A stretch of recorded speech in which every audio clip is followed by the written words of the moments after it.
Hey, happy day. I got some profound stuff for you from your wiser advisor. Those who talk don't know. Those who don't talk know.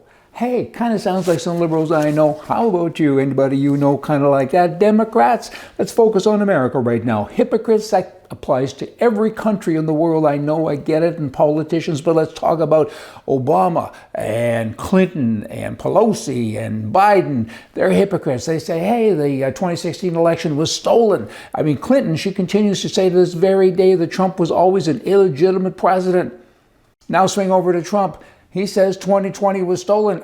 They've charged him for it. He's been indicted. Do you think there's two standards here? I mean, are you kidding me? It goes on and on. It's kind of like the documents from the White House. They found some at Trump's house. They charged him. Biden, they found some in his car and a variety of other places, and he has not been charged. The Justice Department, what are they doing? What aren't they doing? Is all of this fair? It ain't fair. Of course it isn't fair. Let me read you an email from Trump to me and to other people as well. Kind of a mass mailer, but here it comes. He says, they're still out to get me.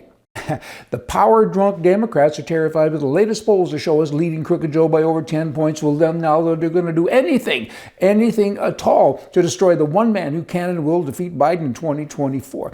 They wrongfully impeached me. They raid my home. They indict me. They unlawfully arrest me. They forced me to take a mugshot. They're attempting to strip me of my livelihood and take away all of my businesses, including Trump Tower and so many other things, and also from my children. And hey, and now they want to gag me. Really? That's coming up in a day or two or three. They want to gag him. They probably will. They probably will get away with it because don't talk. Why? Why are you worried about him? I can tell you why. I've talked to many Democrats recently.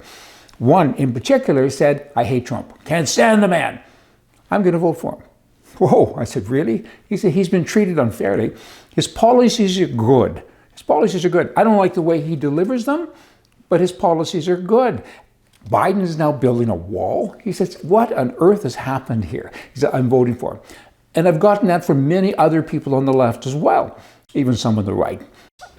I'm going to vote for him, so they say. So it's kind of interesting. Then Trump goes on to say in this letter that there's 74 million patriots who will declare, and others will join them, that we must save our nation from these Marxist bad monsters. He goes on to call them a bunch of other names. He says they're interfering with the final battle for our country, and America will never be the same if they win. He's right. And he says this, they are crooks, thugs, and fools. Well said, Mr. Trump, because they are.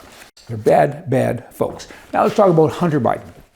A lot of press here recently about how he took $20,000 from his daughter Maisie's college fund and spent it on drugs and hookers, and he's a terrible person.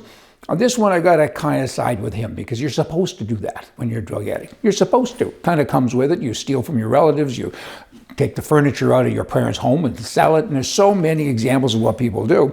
And then you have this guy's, it's a mental health thing. He's addicted. He needs some serious help. What he doesn't need is to have someone like his father continuing to have open borders, even though I just said earlier that he's finally now coming to grasp with this wall. But how many young men, and maybe women too, but how many of them have come into the country just to do people harm, to deal in drugs?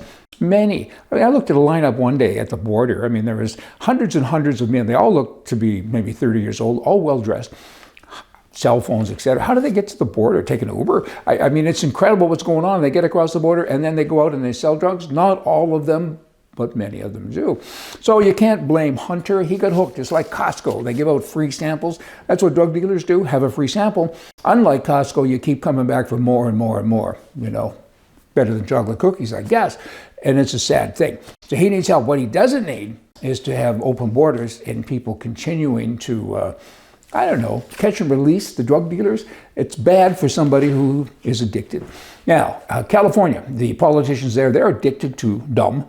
And dumb is dumb, and dumb does dumb things. And dumb is forever, and they are the example of that. They, of course, being the politicians. Drivers over 70 years old, I would be in that category, have road rage now because of the questionnaires that they have to fill out to renew their driver's license. Here's some questions that they ask you in California. You better sit down for this. This is just beyond dumb. How far is your chest supposed to be from the airbag? Duh. That's got what to do with my driving ability? I don't think very much. And then they say, how do you protect yourself from carbon monoxide poisoning? Duh. Again, another duh. Here's another one. If you share the road with an NEV, what happens? Well, firstly, I don't know what an NEV is. I had to find out. Everyone I talk to doesn't know what it is. It does mean this, a neighborhood electric vehicle. Duh. A lot of does here. How many points are you allowed in a year? Again, what has that got to do with me being able to pass a driver's test and show I'm a good driver? And here's the real rub, though. You can go online and you can select the 40-minute video online to teach you how to pass. And then there's a short test with multiple choice questions. And if you pick the wrong answer, they let you know. Beep, wrong answer. You're then allowed to enter another answer, and it shows that you can't fail. It just keeps giving you the answer. If there's 4 there and the first 3 don't work, beep, beep, beep, they give you the 4th one, right? You put the 4th one in. You just keep changing the answers until you have every question correct. These are the people teaching people how to drive. Good bloody grief. Last thing is, I just have a question for you. If you were in charge of a country, Canada, US, whatever, what would you do? What would I do? I don't know. But you got the terrorists. I'm talking now about Israel. You got the terrorists there. Let's use America as an example. Many Americans have been murdered. Many Americans are being held hostage. What do you do as a leader? There's a lot of moving pieces here. I mean, my first reaction would be, I would say, you got 10 minutes to turn a moose, or we're going to blow you up and create a big oil slick over there and have a nice afternoon. But then you need people to sit with and chat and find out, what all these pieces that are moving around are, and maybe come up with something different. But you don't negotiate with terrorists. This is my country. I'm the leader. I'm the president. I'm the prime minister. Canada, with no sense talking about them. I mean, a plane was shot down by terrorists a couple of years ago. There's 50 or 60 Canadian citizens on it, and the prime minister of Canada just went, oh, well, maybe you should attack somebody. Back to this. What would you do? I mean, it's a loaded question, pardon the pun. I mean, I don't know. I mean, I talk big. I'd blow them up.